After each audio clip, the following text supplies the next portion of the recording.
ओम श्री वेद पुरुषाय नमः। नमस्कार। क्लास नंबर 685 श्रीमद् भगवत गीता जी शंकराचार्य जी के भाष्य के अनुसार आरंभ किया जाता है। ओम श्री सीता रामचंद्राभ्याम नमः। नमो गुरुभ्यः। ओम अथ काल देवता श्री विक्रमी संवत् 2082 कार्तिक कृष्ण पक्षः अमावस्या गुरुवारः विशाखा नक्षत्रम उत्तरायणम हेमंत ऋतुः।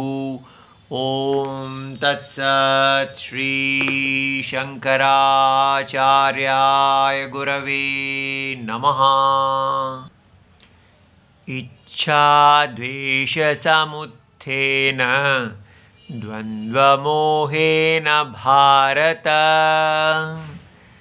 सर्वभूतानि सम्मोहं सर्गे यान्ति परन्तप। अध्याय नंबर 7 और श्लोक नंबर 27। पुस्तक है Gita press Gorakhpur, book number 10, Shankaracharya ji के भाष्य वाली भगवत गीता जी।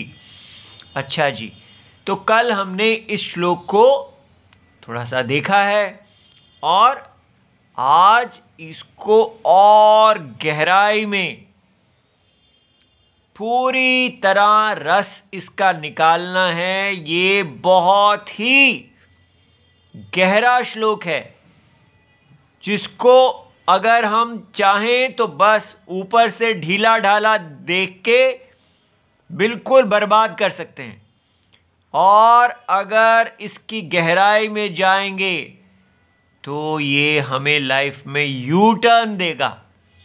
पूरी तरह एक ऐसे चोर को पकड़ेगा जिसको हमने कभी देखा ही नहीं कि ये चोर है। हमारे अंदर एक शत्रु बैठा हुआ है जिसको हम अपना परम मित्र समझ के पाल रहे हैं, जो कभी देखा ही नहीं जाएगा। वो तभी देखा जाएगा अगर हम ध्यान से भगवान के साथ, अपने गुरुजी के साथ हम कोऑपरेट, उनके साथ हम तालमेल बिठाएंगे। तो क्या है यहाँ कहा जा रहा? प्रश्न यहाँ पर है कि त्वत् तत्व वेदन प्रतिबंध। हे भगवान, आपका जो तत्व है उसको जानने में जो प्रतिबंध है, वो प्रतिबंध जन्म से ही आ जाता है। ये बताया जा रहा है कि वो इतना आपके साथ रहता है जन्म से ही, जैसे आपके हाथ पैर सिर शरीर आपके साथ ही होता है। तो आप कभी सोचते ही नहीं कि ये कोई चीज़ दोषपूर्ण आ गई है। उसी प्रकार जन्म से ही वो हमारे साथ रहने से हमें वो फौरन नहीं लगता। वो लगता है वो तो ठीक है, वो कोई डिजीज नहीं है, वो कोई रोग नहीं है, वो तो हमारे साथ है और सबके साथ है, सभी ऐसे ही होते हैं। ऐसा सोच के हम उसको दूर करते ही नहीं। तो एक बहुत ही भयंकर शत्रु है। इसलिए आपको बहुत मन को एकाग्र करके इस श्लोक को देखना है। अच्छा जी, तो क्या है, कौन सा वो शत्रु है जो भगवान को हमसे दूर किए हुए है? भगवान आत्मा रूप से सदा उपलब्ध हैं, लेकिन फिर भी उस शत्रु के कारण जो जन्म से ही हमारे साथ है, हम कभी भी भगवान की तरफ नहीं देखेंगे, अपने सत्य की तरफ नहीं देखेंगे। और सिर्फ इस जन्म में ही नहीं, अनंत जन्मों तक नहीं देखेंगे और अनर्थ को प्राप्त होते रहेंगे।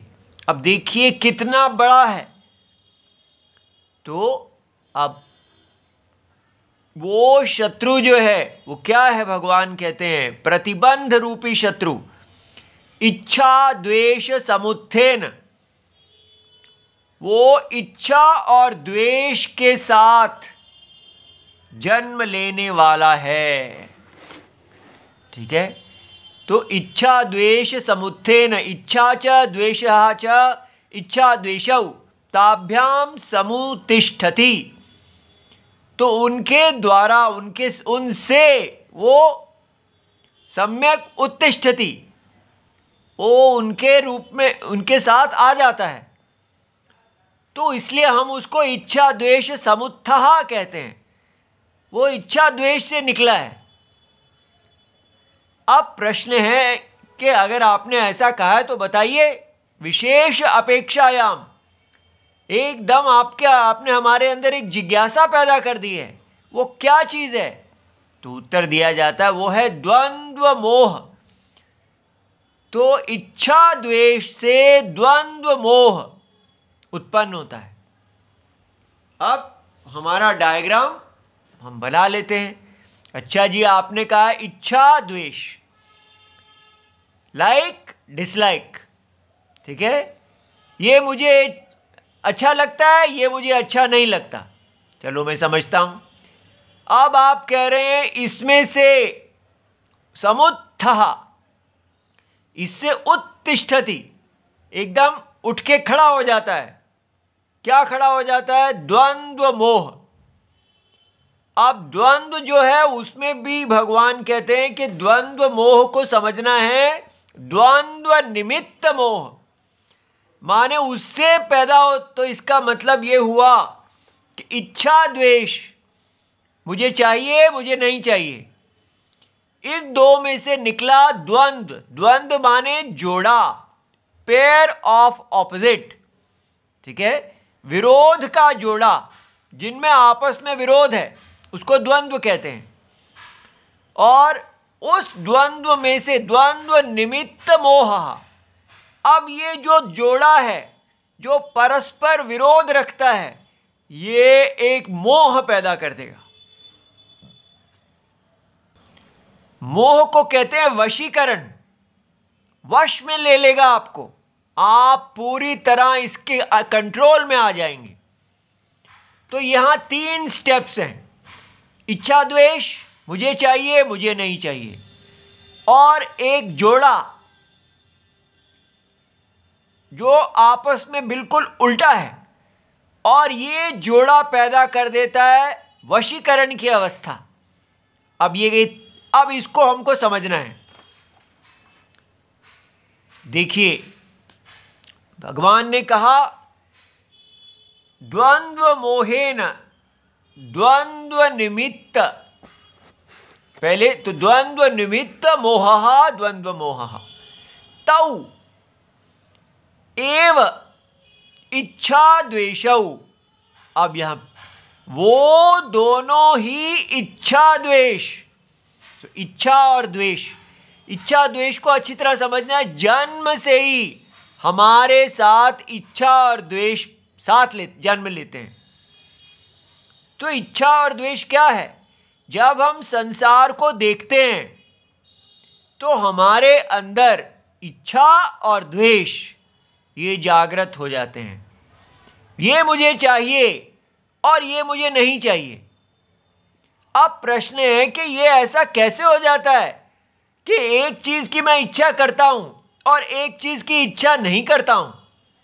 हर चीज़ की इच्छा क्यों नहीं कर लेता, या हर चीज़ को क्यों नहीं कहता कि मुझे नहीं चाहिए? संसार में से कुछ है जिसकी हम कहते हैं ये मुझे चाहिए, और कुछ को कहते हैं नहीं चाहिए। तो इसका मतलब क्या हुआ? ये इच्छा द्वेष जो है ये शीत उष्णवत परस्पर विरुद्धौ, इनका आपस में विरोध है। ये बहुत बड़ी बात है कि हमारी जो इच्छा और द्वेष होती है वो उसमें एक परस्पर विरोध होता है। कैसे होता है जी परस्पर विरोध? परस्पर माने म्यूचुअल। जैसे अगर मैं कहता हूं मुझे, जैसे ये हाथ है लेफ्ट हैंड, ये है राइट हैंड, तो ये ऑपोजिट है, लेकिन इसमें ये इच्छा और द्वेष के विषय नहीं है, ये उल्टे हैं, परस्पर विरोध है। लेकिन हम कहते हैं ये लेफ्ट हैंड है, ये राइट हैंड है। लेकिन इच्छा और द्वेष क्या होता है? मुझे ये खाना है। क्यों खाना है? क्योंकि ये सुख देता है। और ये नहीं खाना है। क्यों नहीं खाना है? क्योंकि ये मुझे दुख देता है। अब आपको समझ में आया कि इच्छा का विषय वो होता है जो सुख हेतु हो, और द्वेष का विषय वो होता है जो दुख हेतु हो। तो ये इसको परस्पर विरुद्ध बना देता है। लेकिन लेफ्ट हैंड और राइट हैंड आपस में उल्टे तो हैं, लेकिन ये इच्छा और द्वेष के विषय नहीं है। ये बात बहुत बड़ी है। देखिए, परस्पर विरुद्ध, इच्छा और द्वेष परस्पर विरुद्ध क्यों हैं? सुख और दुख इनके साथ जुड़ा हुआ है। वो कैसे? तद हेतु विषय। ये ध्यान से पकड़ते रहना, दिमाग में बिठाते रहना, क्योंकि हमको भी ये बड़ी मुश्किल से समझ में आया है। इसलिए हम आपको कह रहे हैं, अगर थोड़े से ढीले हुए तो ये बस हल्का ऐसे ही रह जाएगा, ये रस नहीं देगा। अपनी इच्छा और द्वेष को आप समझ पाएंगे तो बहुत गहरा समझ में आएगा कि ये आपकी इच्छा और द्वेष, वास्तव में इच्छा आपकी किससे है? सुख और दुख से है। हमारी इच्छा का विषय है सुख, और हमारे द्वेष का विषय है दुख। आई डोंट वॉन्ट दुखम, आई वॉन्ट सुखम।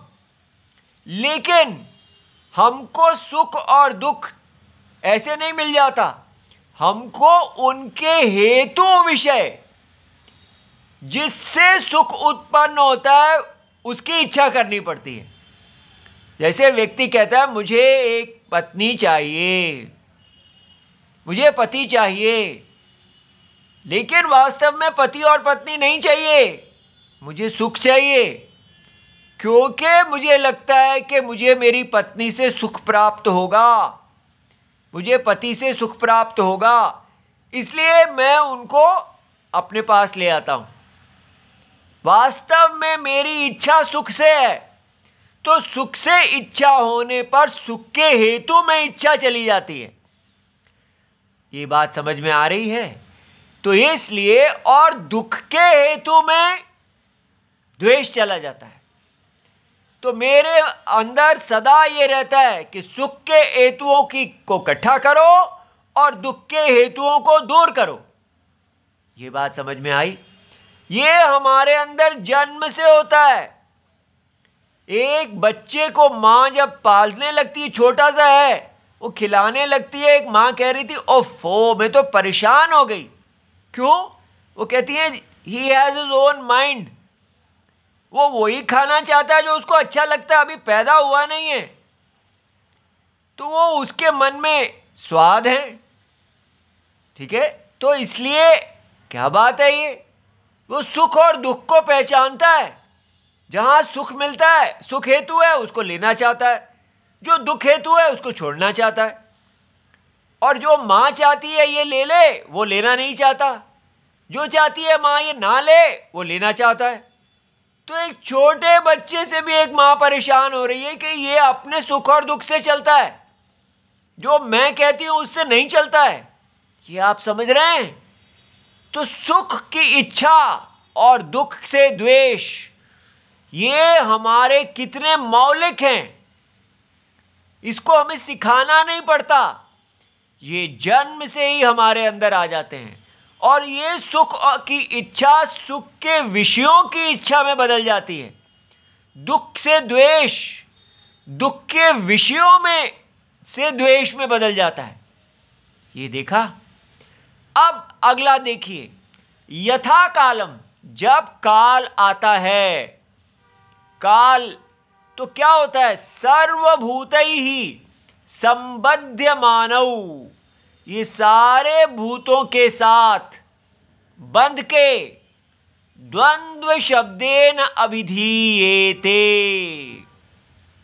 अब आप अच्छी तरह समझिए, हमें लगता था कि जैसे शंकराचार्य भगवान कह रहे हैं इच्छा द्वेष से द्वंद्व जो है वो उत्पन्न होता है, लेकिन अब भगवान कह रहे हैं नहीं, ये जो इच्छा द्वेष हैं ये ही, इनको ही द्वंद्व कहते हैं। हमारे इच्छा, सुख की इच्छा और दुख से द्वेष, सुख के विषय से इच्छा, सुख का हेतु से इच्छा और दुख के हेतु से द्वेष, ये ही द्वंद्व शब्द से कहे जाते हैं। इसलिए ये बात समझ में आई कि इच्छा और द्वेष ही वास्तव में द्वंद्व है। ये बड़ी बात है, क्योंकि यहां लिखा था इच्छा द्वेष समुत्थेन द्वंद्व, तो ऐसे लगता था जैसे इच्छा द्वेष का बच्चा है द्वंद्व। लेकिन अब शंकराचार्य जी ने समझाया कि ये इच्छा द्वेष द्वंद्व का रूप ले लेते हैं, इसलिए इनको द्वंद्व रूप में समझना कि ये एक ऐसा जोड़ा है कि एक समय पर जब आपको सुख के विषय से इच्छा है तो उसी के अंदर आपके अंदर एक दुख के विषय से द्वेष भी है।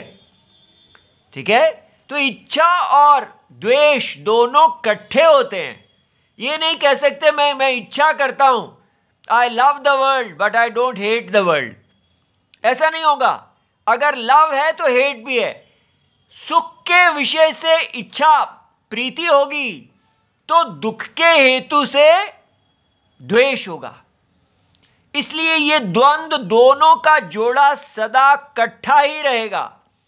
इसलिए जो लोग कहते हैं मैं केवल प्यार करता हूं, मैं किसी से द्वेष नहीं करता, ऐसा नहीं हो सकता। अगर आप प्यार करते हैं तो क्यों प्यार करते हैं? क्योंकि आप सुख हेतु से प्यार करते हैं और दुख हेतु से आप द्वेष भी करेंगे। ये बात समझ में आ गई।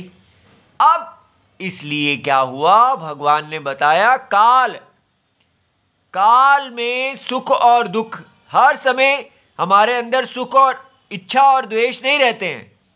काल से काल भाविनी प्रज्ञा, हमें ये जो प्रज्ञा है कर्म के अनुसार हमारे अंदर इच्छा और द्वेष उत्पन्न होते रहते हैं, हमें कर्म में नियुक्त करते रहते हैं। इसलिए यथा कालम, जब उनका काल आता है तो सभी भूतों के साथ संबध्यमान, ये सारे जीवों के साथ ये अपने अपने काल पर ये इच्छा और द्वेष जुड़ जाते हैं। तो ये इच्छा और द्वेष जब जीवों के साथ जुड़ जाते हैं उस समय इनको द्वंद्व शब्देन अभिधीयेते, इनको द्वंद्व शब्द से कहा जाता है। अब आगे देखिए, क्रम है भगवान, इसको कहते हैं थिंकिंग सीक्वेंस। अपने दिमाग में उस क्रम को रखना पड़ता है। अब आगे भगवान क्या कहते हैं, तत्र, जब ऐसा हो गया कि इच्छा और द्वेष ने आपके साथ संबंध बना लिया और आप इस द्वंद्व में जोड़ा, जो एक तरफ आपको खींच रहा है, जैसे सागर मंथन मथनी, जो सुख का हेतु है वो चाहिए, जो दुख का हेतु है वो नहीं चाहिए। इस प्रकार अब आपका मथनम शुरू हो गया। ठीक है, तत्र यदा इच्छा द्वेषौ, जो इच्छा और द्वेष हैं, सुख दुख, तद हेतु प्राप्त्या। अब क्या हुआ, जब आपके सामने सुख और दुख का हेतु आ गया सामने, जैसे आपने कहा ये मेरा मित्र है, ये मेरा दुश्मन है, वो दोनों हेतु हैं इनमें से, तो जो भी हेतु है सुख और दुख का, जब वो सामने प्राप्त होता है तो लब्धात्मकौ भवतः, उस समय इच्छा और द्वेष आपके सामने प्रकट हो जाते हैं। तो क्या हुआ, क्रम से देखिए, आपके सामने आपका मित्र आया तो आपके अंदर इच्छा आ गई। वो कैसे आ गई, ये अपने आप आ जाती है। जिसको आप दुख हेतु समझते हैं उसके आते ही आपके मन के अंदर द्वेष उत्पन्न हो जाएगा, और जिसको आप सुख हेतु समझते हैं उसके सामने आते ही आपके अंदर इच्छा उत्पन्न हो जाएगी।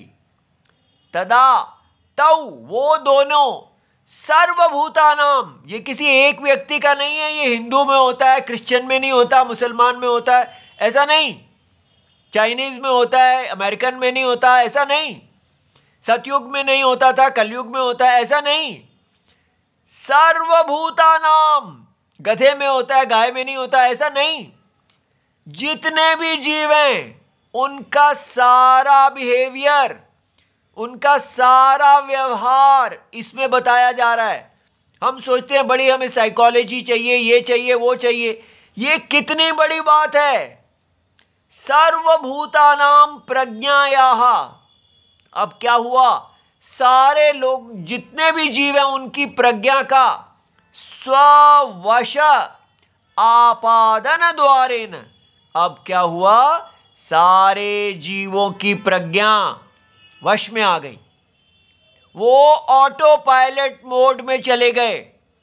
अब वो जैसे नींद में चल रहे हैं, उनको कोई खींच रहा है, उनकी अपनी प्रज्ञा अब अपने आप काम नहीं करेगी, कोई निश्चय नहीं करेगी, वो केवल यही देखेंगे, सुख हेतु इसके ये चाहिए, दुख हेतु नहीं चाहिए, कोई लॉजिक इत्यादि कुछ नहीं, परमार्थ आत्म तत्व विषय। और इसमें क्या होगा, जो क्षेत्रज्ञ और क्षेत्र, हमारा यहाँ टॉपिक विषय ये चल रहा है कि मनुष्य क्षेत्र और क्षेत्रज्ञ वो क्या है, हमको जानना था कि क्षेत्रज्ञ राम जी हैं और क्षेत्रम सीता हैं, जगत पिता और जगदम्बा, ये सारा जगत, क्षेत्रज्ञ जो हम हैं और क्षेत्रम जो हम हैं, तो माता और पिता जगत के कारण ही कार्य से व्याप्त होने चाहिए। हम इनके पुत्र हैं, संतान हैं, कैसे पता चलता है, क्योंकि हम देख सकते हैं अहम क्षेत्रम अहम क्षेत्रज्ञ। हमको इस पे ध्यान देना चाहिए था कि हम क्षेत्रज्ञ भी हैं और क्षेत्रम भी हैं, शरीर भी हैं और शरीर में को जानने वाले चेतन आत्मा भी हैं, दोनों हम हैं। हमारा ध्यान इस पे होना चाहिए था, लेकिन क्या किया इस वशीकरणम ने, हमारा ध्यान सुख हेतु दुख हेतु के द्वारा वशीकरण हो गया, सारी प्रज्ञा सुख हेतु और दुख हेतु में चली गई, और इसी के लिए हमने कर्म करना शुरू कर दिया। ये बात समझ में आई, ये जो विचार करना था ये हुआ ही नहीं, इसको बोलते हैं प्रतिबंध हेतु। और सारी की सारी दुनिया, कोई इस प्रतिबंध से नहीं बचा हुआ। इसीलिए ये शास्त्र जो है ये सेक्टेरियन, किसी हिंदू का शास्त्र नहीं है, ये सबका शास्त्र है। ये उपदेश, साइकोलॉजी इत्यादि ये सब विद्याएं जिसको हम कहते हैं सबके लिए हैं। उसी प्रकार ये जो प्रतिबंध बताया जा रहा है हर व्यक्ति के लिए है, हर व्यक्ति क्षेत्रज्ञ और क्षेत्र का बना हुआ है। इसलिए राम और सीता हिंदू हैं ऐसा नहीं कह सकते हैं। राम माने क्षेत्रज्ञ और सीता माने क्षेत्रम, जगदम्बा क्षेत्रम ही तो है। कैसे? क्योंकि क्षेत्रम के अज्ञान से जो नाम रूप उत्पन्न हुए वो क्षेत्रम है, और इसका जो पिता ये क्षेत्रज्ञ ने इसको धारण किया, इसको सत्ता प्रदान की, इसको चेतना प्रदान की, और इस प्रकार पिता और माता, सत्य और असत्य दोनों एक होके प्रजा को उत्पन्न कर दिया। सारी प्रजा वास्तव में यही है। इसलिए देखिए, हमारे भगवान और भगवती कोई भी सेक्टेरियन नहीं है, अर्थात हमारे केवल हिंदुओं के लिए हैं, मुसलमानों के लिए नहीं है इत्यादि नहीं। ये विद्या है, ठीक है। जैसे ग्रेविटी, गुरुत्वाकर्षण मुसलमानों के लिए नहीं होता, हिंदुओं के लिए होता है, ऐसा नहीं कह सकते। हम इतने मोहित हो गए हैं रिलीजन्स के चक्कर में कि माय फेथ, क्या ये फेथ है, क्या ये बिलीफ है? इसलिए समझिए, दुनिया को पढ़ाने से पहले खुद पढ़िए कि जिस राम और सीता की तरफ हम ध्यान क्यों नहीं दे रहे हैं हम हिंदू, क्योंकि हम द्वंद्व मोह में पड़े हुए हैं, सुख और दुख के हेतुओं में पड़े हुए हैं। तो हिंदू छोड़ो, कोई भी दुनिया में ईसाई हो, मुसलमान हो इत्यादि, वो क्यों नहीं क्षेत्रज्ञ क्षेत्र को देख रहे? इसलिए हिंदुओं में, ईसाइयों में, मुसलमानों में कोई अंतर नहीं है।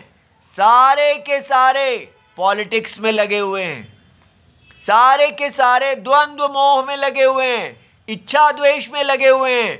कोई भी क्षेत्रज्ञ और क्षेत्र को नहीं देख रहा। ये बात समझ में आ रही है? सबका एक शत्रु है, एक ही प्रतिबंध है, इच्छा और द्वेष। अच्छा, तो चलो फिर ये इच्छा और द्वेष केवल हमें इतना तो चलो आत्मज्ञान प्राप्त नहीं करने देते, लेकिन हमारे को अच्छा साइंटिस्ट तो बनने में नहीं रोकते हैं। नहीं, देखिए, हमारे देश में साइंस जो होती थी वो सदा पहले इच्छा और द्वेष को शांत किया जाता था। बच्चे को कहते थे कि आप गायत्री मंत्र से विद्या आरंभ करो। गायत्री मंत्र जो है वो आपकी इच्छा और द्वेष को शांत करेगा। क्यों? क्योंकि वो गायत्री मंत्र आपको क्षेत्रज्ञ, धिया नहा प्रचोदयात, राम की तरफ लेके जाएगा और आपको कहेगा कि इस क्षेत्रम को इच्छा और द्वेष के लिए प्रयोग मत करो, धर्म के लिए प्रयोग करो। धर्म क्या होता है? क्षेत्रज्ञ में आश्रित है धर्म। इच्छा द्वेष क्या है? क्षेत्र में आश्रित है। क्षेत्र हमको अपूर्ण कर देता है, क्षेत्रम को, क्षेत्रज्ञ को। अहम अपूर्णः, ये यहां पर इच्छा और द्वेष चिपके हुए हैं, लेकिन यहां कोई इच्छा द्वेष नहीं है, ये पूर्ण है। इसलिए ये जो पूर्ण का धर्म है, ये धर्म को जानता है। हमें अगर धर्म का ज्ञान चाहिए तो हमें क्षेत्रज्ञ, जहां इच्छा और द्वेष नहीं है वहां धर्म है। तो धर्म को जानना कितनी बड़ी बात है, क्षेत्रज्ञ में शरण लेना। लेकिन ये इच्छा द्वेष हमें लेने ही नहीं देंगे। अगर हम इनको शत्रुओं की तरह देखेंगे तब हम इनका उपेक्षा करके यहां जाएंगे। अब देखिए कितनी बड़ी बात कही जा रही है। न ही इच्छा द्वेष दोष वशीकृत चित्तस्य, जिसका चित्त इच्छा और द्वेष में, सुख हेतु दुख हेतु में फंसा हुआ है, यथाभूत अर्थ विषयम ज्ञानम उत्पद्यते बहिः, वो एक अच्छा साइंटिस्ट भी नहीं बन सकता। बहिर, अगर उसकी इंद्रियां बाहर देख रही हैं तो यथाभूत विषयम, उसको उसी ऑब्जेक्टिव नॉलेज चाहिए, लेकिन वो सब्जेक्टिविटी में फंसा रहेगा। वो केवल वही ऑब्जर्वेशन करेगा जो उसको प्रिय है, जो उसको ऑब्जर्वेशन प्रिय नहीं है उसको छोड़ेगा। वो अच्छा साइंटिस्ट भी नहीं बन पाएगा।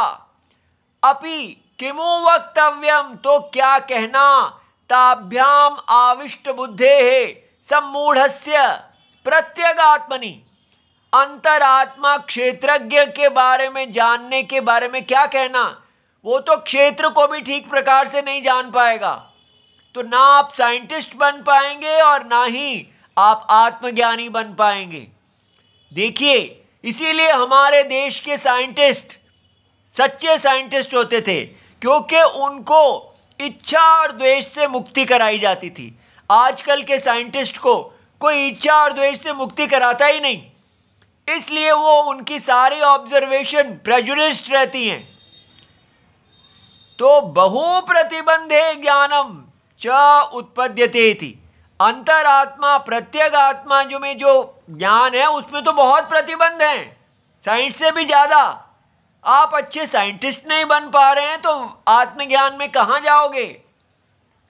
इसलिए अतः तेन इच्छा द्वेष समुत्थेन द्वंद्व मोहेन, ये जो द्वंद्व मोह है भारत, हे भरत अन्वयज, भरत वंश में पैदा हुए अर्जुन, सर्वभूतानि सम्मोहितानि संति, इसलिए सभी इससे मोहित हैं। सम्मोह सम्मूढ़ताम सर्गे जन्मनि, जन्म से ही उत्पत्ति काले इति एतद यान्ति गच्छन्ति। हे परंतप मोहवशानि एव सर्वभूतानि जायमानानि जायन्ते इति अभिप्रायः। मोह के वश में ही सभी लोग जन्म लेते हैं। और ये हमारे एजुकेशन सिस्टम में सदा से यही था कि सबसे पहले बच्चे को इस राग और द्वेष से मुक्त कराया जाए, जो अब पूरा जीरो है। और अब हम पूरा भारत इस पे चल पड़े हैं कि जीवन का उद्देश्य है अपनी इच्छा और द्वेष को पूरा करना। और कहाँ हमारे जीवन का उद्देश्य था धर्म का पालन करके क्षेत्रज्ञ को जानना, मोक्ष को प्राप्त करना। कितना हम गिर गए हैं। ठीक है। यतः एवं अतः तेन द्वंद्व मोहेन प्रतिबद्ध प्रज्ञानानि सर्वभूतानि सम्मोहितानि, इसलिए सारे लोग इसी प्रतिबंध से प्रतिबद्ध हैं। माम आत्मभूतम न जानन्ति, मैं जो उनका आत्मा हूं उसको वो नहीं जानते। अतः एव आत्मभावेन माम न भजन्ते, आत्मा रूप में मेरा भजन मेरा सेवनम मेरे से प्यार नहीं करते हैं। तो कृपया इसको जानकर लाइफ में यू टर्न लें। ओम नमो भगवते वासुदेवाय। प्रणाम।